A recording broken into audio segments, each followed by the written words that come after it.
Ya, hari ini kita sama-sama akan melihat firman Tuhan yang berbicara tentang menukar kepanikan kita, ya, dengan damai sejahtera Tuhan.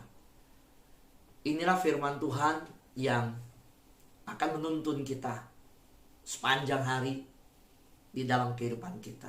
Saya percaya kalau kita mendapat firman dari pagi, Tuhan menyiapkan, memberi kita makanan rohani. Kita harus tambah sehat. Kita harus tambah kuat secara rohani. Dan bukan pendengar saja, tapi pelaku firman. Waktu kita terima, iman timbul dari pendengaran. Pendengaran akan firman Tuhan. Lalu hidup taat di dalamnya. Sepanjang hari yang kita lalui, Tuhan akan perlengkapi kita. Sebelum saya membagikan ini, saya mengalaminya. Apakah Pak Pendeta Fu pernah panik? Pernah.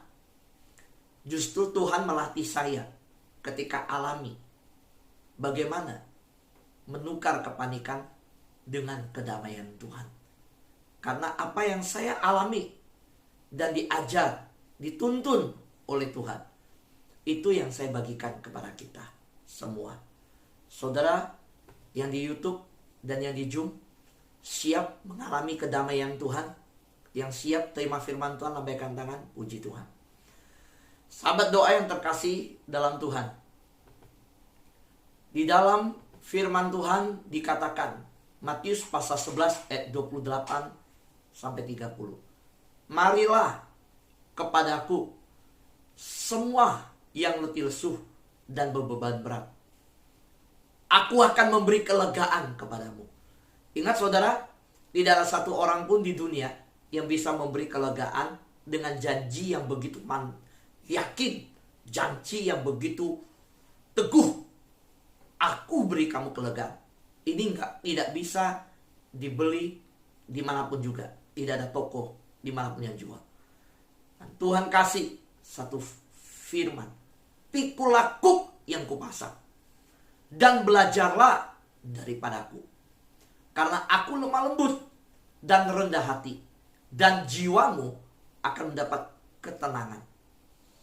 Sebab kuk yang kupasang itu enak, dan bebanku pun ringan. Sahabat doa,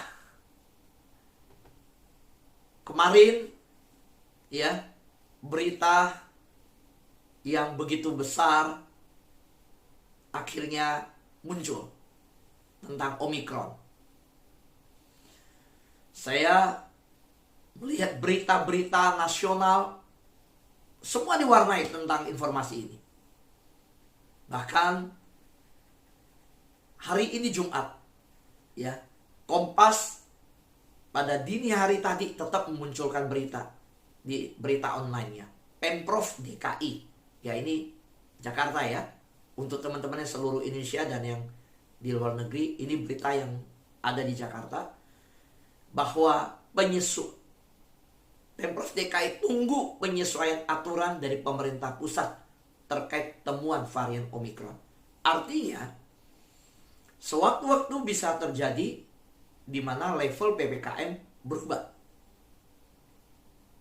Semua sekarang menanti bagaimana pemerintahan pusat akan menyikapi hal ini.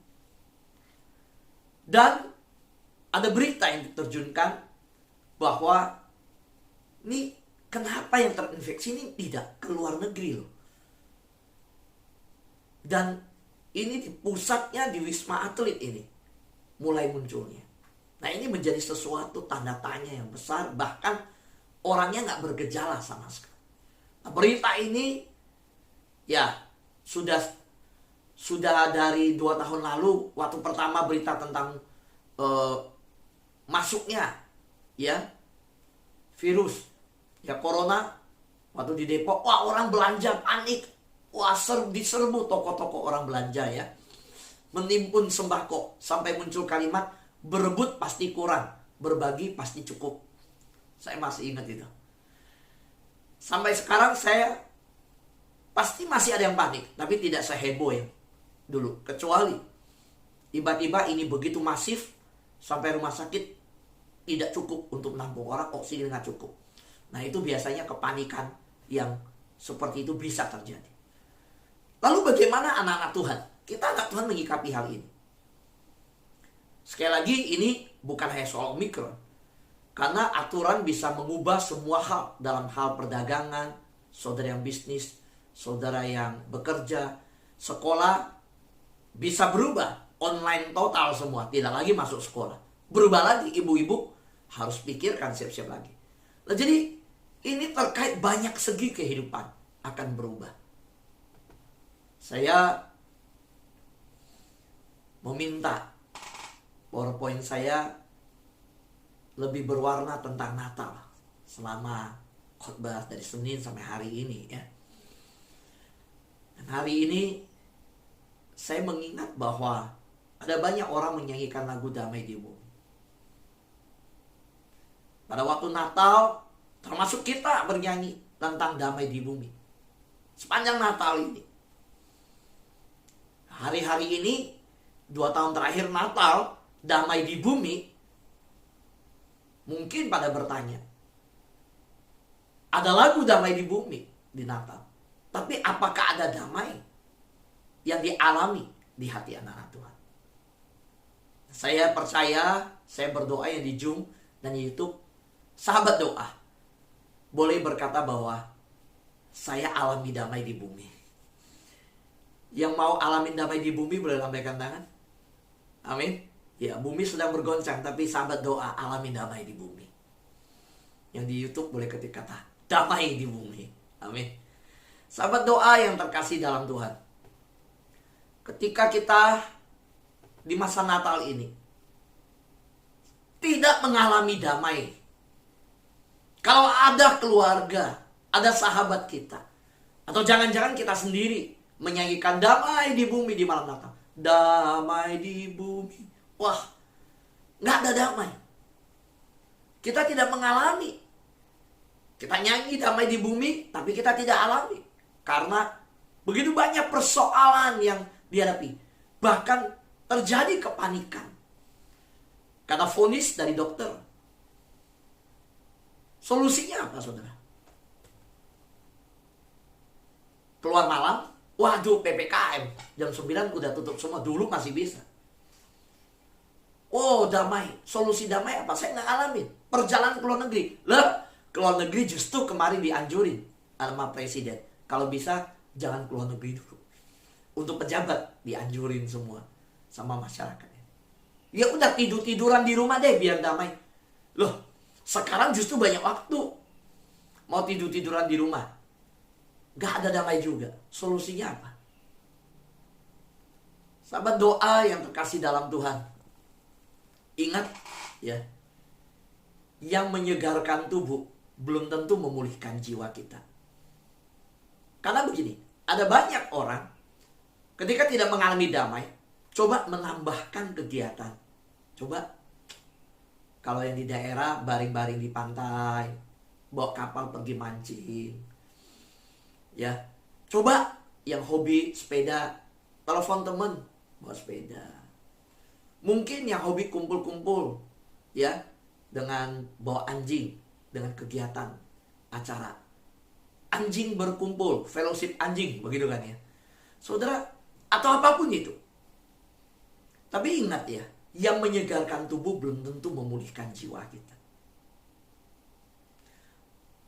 Saudara, ada banyak orang berpikir akan damai ketika dengan semakin banyak kegiatan, semakin banyak kesibukan, semakin banyak perkumpulan. Tapi ingat bahwa penangkal jiwa kita yang kelebihan beban bukan program manajemen waktu.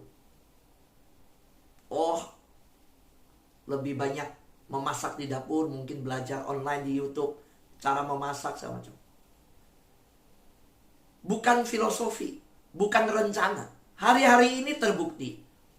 Dulu sebelum ya corona, COVID, Kita bisa bikin rencana kerja, agenda kerja 1 tahun ke depan, 5 tahun ke depan. Sekarang saya ngobrol sama orang, bikin rapat kerja ini. Biasa akhir tahun raker, hotel penuh, ramai. Sibuk bikin rapat kerja. Sekarang yang bikin rapat kerja, gak bisa bikin 5 tahun di depan dulu. Gak punya bayangan seperti apa nantinya. Saudara, tetapi yang kita butuhkan adalah seorang pribadi, saudara. Jadi, penangkal jiwa kita yang kelebihan beban, jiwa kita yang panik, jiwa kita yang letih, jiwa kita yang lesu, dan beban berat itu. Bukan program. Bagaimana mengatur waktu untuk ada saat tidur, saat nonton, bukan.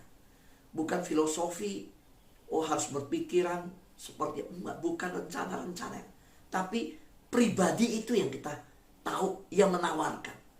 Karena di dalam Alkitab yang kita baca tadi, firman yang kita baca, pribadi itu begitu mantap, begitu tegas berkata, marilah kepadaku.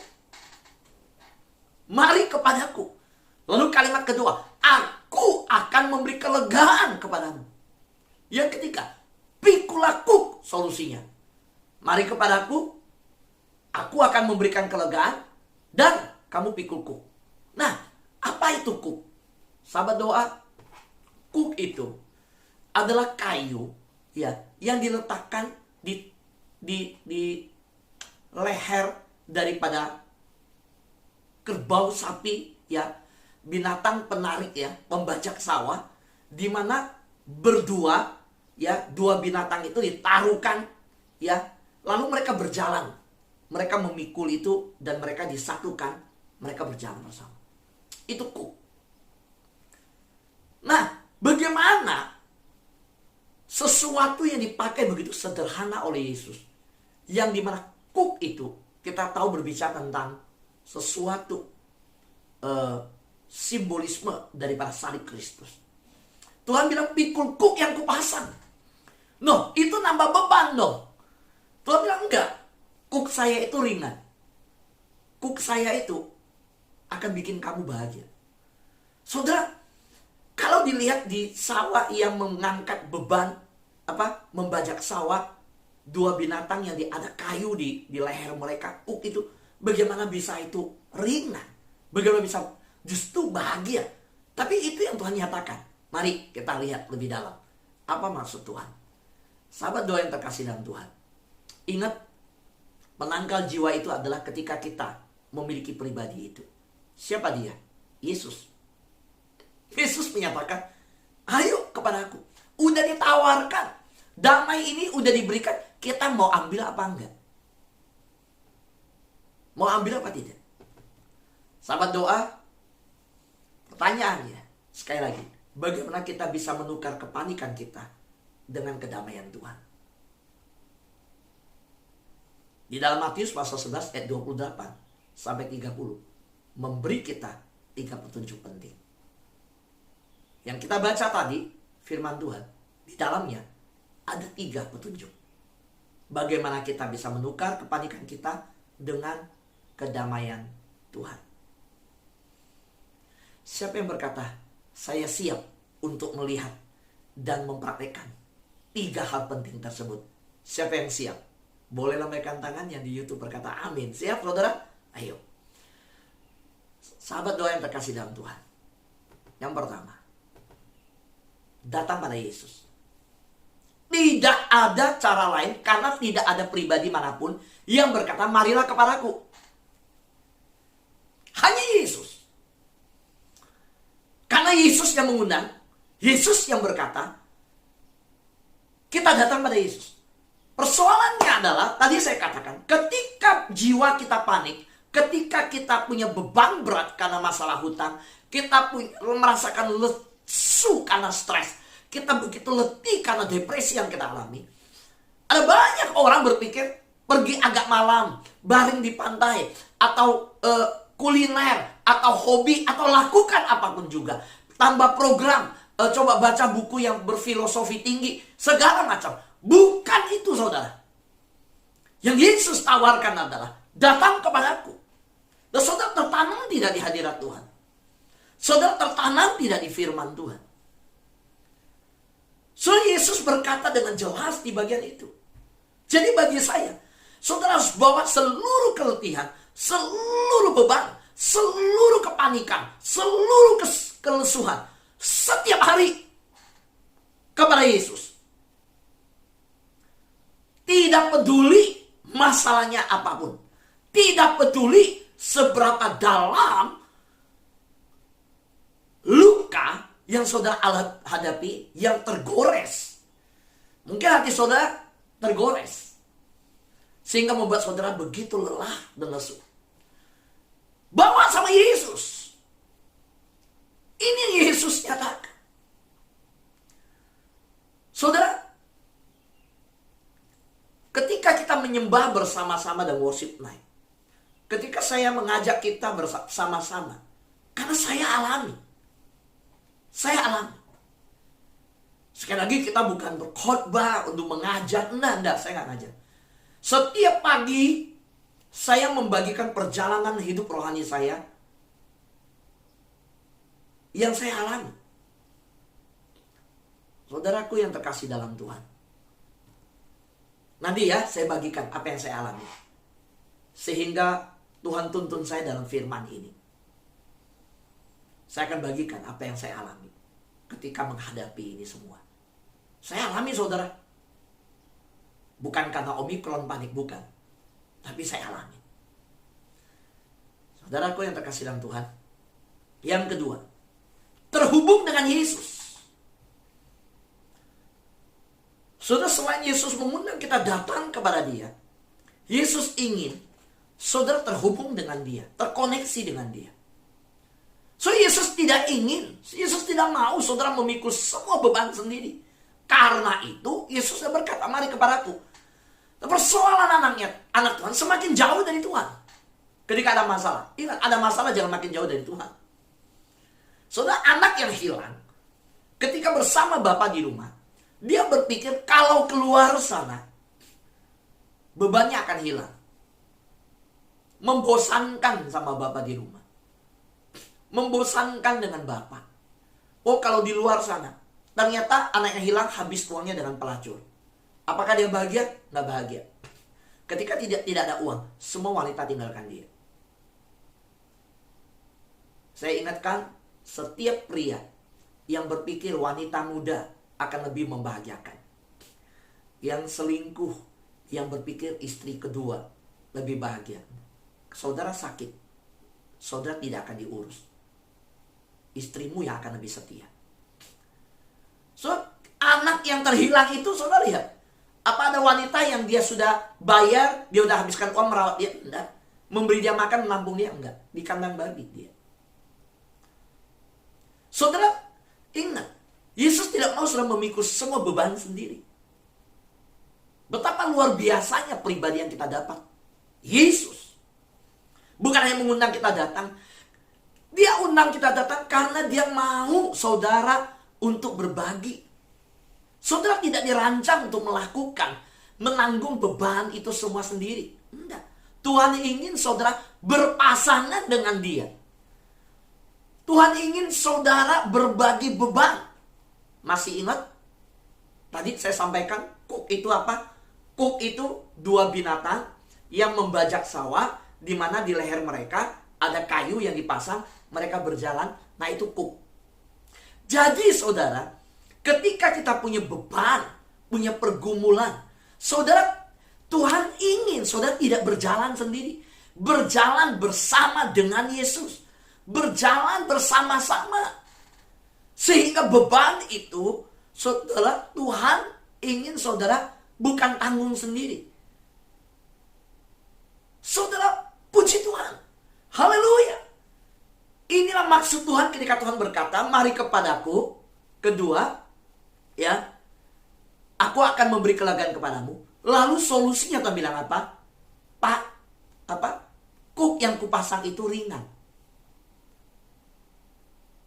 Karena itu saudara, jangan tanggung sendiri bebanmu. Bersama-sama membajak. Sahabat doa yang terkasih dalam Tuhan, Masalah saudara apa hari ini? Apapun itu, Tuhan tangannya terbuka dan berkata, mari kepadaku. Mari sekarang kita mengingat masa Natal. Kita lihat Yusuf, ya, ini rangkaian khotbah ya, saudara lihat. Yusuf yang sudah kita bahas di dalam firman Tuhan kemarin mengalami goncangan yang besar dengan berita yang dia dapat. Tetapi saudara, Tuhan tidak membiarkan dia bergumul sendiri dengan keadaan Maria yang ada. Tuhan terus tuntun dia. Tuhan mengatakan, ada yang mau bunuh bayi ini, kamu pergilah berdiam diri.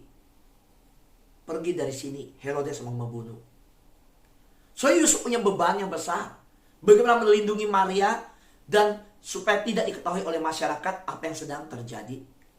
Orang tidak akan bisa menerima bahwa ini pesan dari Tuhan. Ini dari Tuhan. Malaikat Tuhan sudah kasih pesan. Pasti hukumannya mati. Tuhan tahu bebannya. Tuhan melindungi mereka. Kalau mau bicara panik, stres, kita lebih dalam lagi. Bukan Yusuf, Maria duluan. Sebelum malaikat datang ke Yusuf, malaikat datang ke Maria. Bagaimana seorang wanita muda menerima pesan kabar bahwa dia akan hamil. Oh, Maria wanita yang taat. Wanita yang luar biasa. Dia hidup suci di hadapan Tuhan. Dia bisa pertanggungjawabkan, dia tidak sama pria yang lain. Justru dia dipilih Allah dalam anugerah Tuhan. Dia mengandung. Siapa wanita yang dipilih? Enggak, dia dipilih, saudara.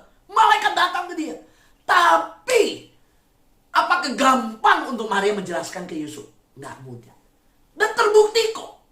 Terbukti. Maria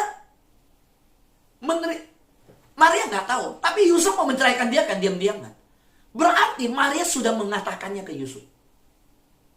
Bisa nggak Maria bilang, Tuhan, syarat saya adalah, oke, kalau engkau mau saya mengandung bayi yang adalah Mesias yang dijanjikan untuk Israel. Syaratnya adalah, yang pertama tahu bahwa ini hamil, selain saya diberitahukan, saya nggak mau bicara ke Yusuf, karena Yusuf nggak mungkin percaya.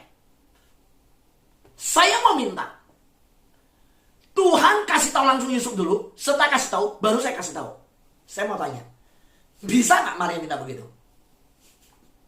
Kalau Maria minta, Tuhan bisa lakukan nggak?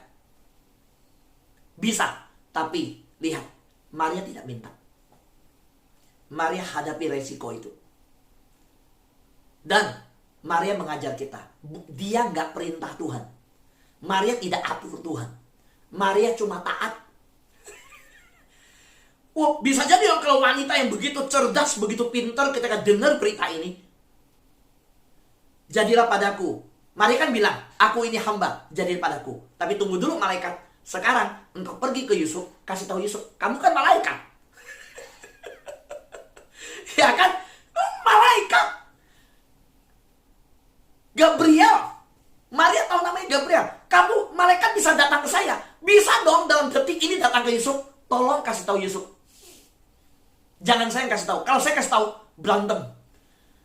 Kalau Yusuf nggak kuasai emosi, saya bisa bisa ribut besar. Bisa banyak hal. Tapi Maria taat. Itu yang kemarin kita bahas. Ketaatan Alkitabiah. Satu apa? Ketaatan Alkitabiah. Kasih. Mengasihi. Maria sadar. Siapa dia? Aku ini hamba. Kenapa malaikat datang kepadaku? Aku ini nggak ada apa-apanya. Kecuali perkenanan Tuhan. Kedua. Setelah dia mengasihi Tuhan sedemikian dalam. Kedua. Dia menaruh iman tentang berita dari malaikat itu. Aku percaya. Dan ketiga, dia bertindak. Dari mana tahu kita bertindak? Dari Yusuf yang diam-diam mau menceraikan. Berarti Maria sudah kasih tahu. Nggak tunggu Tuhan kasih tahu. Padahal Tuhan sanggup kasih tahu. Itu Maria. Siapa yang mau berkata, saya mau seperti ketaatan Maria. Yang Alkitabiah. Amin. Yang di YouTube bisa lambaikan tangan. Oh iya. Saudara, coba renungkan dah situasi Natal. Nggak main-main, saudara. Kalau mau bicara, kalau Maria wanita panik, aduh ini gimana ya? Aduh setelah malaikat pergi, aduh malaikat udah pergi, aku lupa minta malaikat kasih tahu Yusuf. Aduh aku lupa, aduh Tuhan gimana? Aduh Tuhan gimana? Aduh terus, nggak selesai saudara. Tapi Maria nggak begitu. Sahabat doa yang terkasih dalam Tuhan, ayo kita melihat bahwa Maria seorang pribadi yang dalam segala, tidak ada wanita di dunia menanggung beban yang begitu besar. Kalau mau dibilang secara manusia letih, lesu, berbeban berat, itu Maria orangnya. Tapi apakah Maria seperti itu? Buktinya karena dia datang pada Yesus. Dia datang pada satu pribadi, yaitu Tuhan. Dia terhubung dengan Tuhan. Sahabat doa yang terkasih dalam Tuhan, biarkan Yesus yang ketiga mengubah kita. Saudara, kita nggak bisa mengubah keadaan. Kita tidak bisa mengubah pendapat orang. Kita nggak bisa mengubah respon orang. Yusuf, Maria tidak bisa mengubah respon orang Yahudi. Ketika mereka hamil, mereka nggak bisa mengubah apapun. Tapi Tuhan mengubah mereka menjadi pribadi yang benar-benar mengikuti petunjuk Tuhan. Ini yang Yesus ingin kita belajar dari dia. So hari ini berita ini yang saya sampaikan. Dan saat kita belajar dari Yesus, saudara, saya percaya kita akan diubahkan dalam proses yang ada. Siapa yang percaya bahwa ketika kita datang dan belajar, kita mau belajar dari Yesus, Yesus akan mengubahkan kita. Siapa yang percaya? Amin. Ya, kita akan diubahkan. Sahabat doa yang terkasih dalam Tuhan, saya melihat banyak pribadi yang diubahkan. Ketika Petrus dalam kesombongan yang ada, akhirnya dia menyadari semua kesalahannya. Dia mau datang sama Yesus. Dia terkoneksi dengan Yesus. Hidupnya diubahkan menjadi seorang Petrus yang berkhotbah 3.000 orang bertobat. Itu Petrus. Kecuali Yudas, dia tidak mau dan dia bunuh diri. Saudara, maukah kita diubahkan? Biarlah Tuhan mengubah kepanikan Anda menjadi kedamaian. Biarkan segala keletihan, kelesuhan, dan beban berat Anda yang sedang saudara tanggung. Mungkin biaya sekolah anak, kos anakmu, studi anakmu di luar negeri. Mungkin saat ini bisnismu, masalahmu. Datang pada Yesus. Terima tawaran Tuhan, terkoneksi dengan Tuhan. Dan Tuhan akan mengubahkan. Saudara, maukah belajar dari Yesus? Saudara, izinkan saya mau sampaikan ini. Jalan menuju kedamaian sejati adalah dengan rendah hati dan lemah lembut. Tuhan tahu apa yang menyebabkan stres dalam hidup kita. Saudara tahu apa? Kesombongan dan agresif. Ya, nggak bisa berdiam diri di hadapan Tuhan. Maka Tuhan bilang, dalam berdiam diri terdapat pertolongan Tuhan. Saudara, kesombongan nggak bisa diem ini nih, nggak bisa diem, agresif ini ya. Seperti Marta yang sibuk menyiapkan makanan ya. Itu penyebab stres. Marta stres nggak? Stres. Orang Yesus sudah datang. Sampai di rumahnya, Yesus mau terkoneksi dengan dia. Yesus sudah ada di rumah dia. Dia sibuk aja. Stres nggak? Yesus, tolong marahin Maria dong. Kenapa Maria nggak bantu saya? Stres sendiri. Orang Yesus nggak suruh. Saudara, kerendahan hati dan kelemah lembutan adalah penangkal kesombongan dan segala agresifnya kita ini. Soalnya ketika Maria dan Yusuf diperintahkan Yesus ke sana berdiam diri, ada yang mau bunuh bayi ini, taat. Selesai, udah nyaman di sana, nggak boleh, kamu pulang. Yang mau bunuh udah mati, beberapa tahun kemudian pulang. Taat aja, saudara. Saudaraku yang dikasihi Tuhan, orang sombong sulit untuk taat. Sulit. Karena itu Tuhan mengajarkan tentang kerendahan hati, kelemah lembutan. Yesaya pasal 26 ayat 3 berkata, yang hatinya teguh, kau jagai dengan damai sejahtera. Sebab kepadamulah ia percaya. Yang teguh hatinya, yang hatinya teguh, kau jagai dengan damai sejahtera. Sebab kepadamulah ia percaya. Apakah saudara lelah? Aduh, saya gak mau stres begini terus. Capek saya, Pak Fu. Lelah saya begini terus. Apakah saudara siap untuk memiliki damai sejahtera yang sejati, yang hanya datang dari Yesus? Kalau saudara siap, yuk, saya mengajak kita datang sama Yesus, terkoneksi dengan Yesus. Dan biarkan Yesus yang mengubah kita.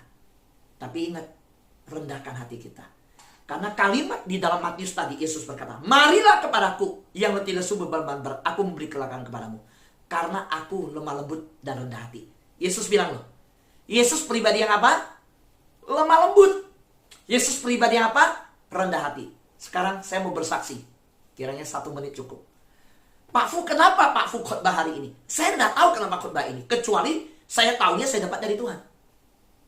Setiap hari saya masuk hadirat Tuhan, saya tanya, saya berdoa. Nah saudara, ketika saya ajarkan, bukan karena saya berarti hebat, nggak alami. Justru karena apa yang saya sudah alami, saya belajar bersama-sama, ajak kita. Saudara, saya divonis, saya belum MRI ya, leher saya di belakang, tengkuk. Ini khotbah begini sakit, gerak sakit, ya. Sebelah kanan sekarang keras. Beberapa sahabat doa tahu, saya menoleh ke kanan atau menoleh ke kiri, itu sakit. Lalu saudara, saya ke Yayasan Akupuntur Indonesia. Salah satu sahabat doa beritahu saya, Pak Fu coba ke sana. Saudara tahu, ketika dipegang oleh Sensei, waduh, dia bilang, kemungkinan besar rasa sakitmu ini udah sebulan. 1 bulan saudara. Sudah 1 bulan sakit. Waktu dipegang dia bilang, bengkok saudara. Ini bengkok dia bilang. Udah bengkok dia bilang. Kamu banyak kerja dengan handphone mungkin. Kamu nunduk, kamu gak sadar. Oh iya, saya bilang. Setiap hari siapin khotbah, baca artikel, baca buku, baca ini. Saya ini broadcast berita, ajak orang ikut acara Zoom. Ini, itu pakai handphone.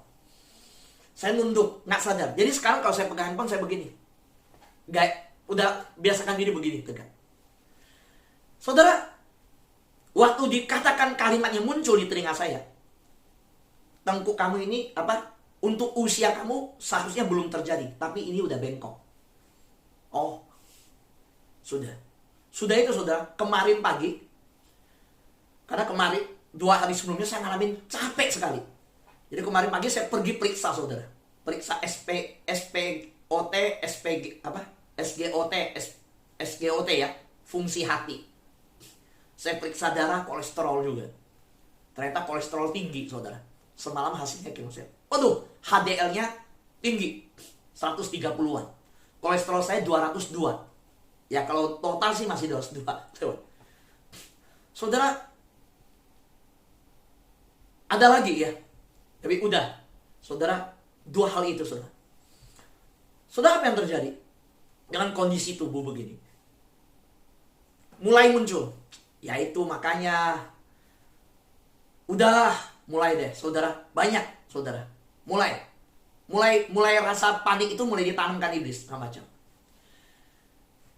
Saya datang, saya berdoa sama Tuhan, saya berdiam diri di hadapan Tuhan. Yang saya dapat adalah Tuhan ajarkan saya, tukar kepanikanmu dengan kedamaian Tuhan. Caranya adalah datang sama Yesus, terkoneksi dengan Tuhan, mau diubah, belajar dari Tuhan Yesus. Belajar dari Tuhan Yesus. So hari ini, ketika saya berdoa mengalami firman ini, saya mengalami damai sejahtera. Saya percaya, saya pasti sembuh. Saya percaya, saya pasti dijamah. Saya percaya, tidak akan terjadi apa-apa. Kenapa? Karena sebenarnya proses itu supaya saya boleh berbagi kepada saudara. Karena melalui yang saya alami, Tuhan izinkan saya alami, supaya saya menguatkan saudara yang sedang sakit, yang sedang bergumul. Tukar kepanikan saudara, dan terimalah damai sejahtera Tuhan. Amin.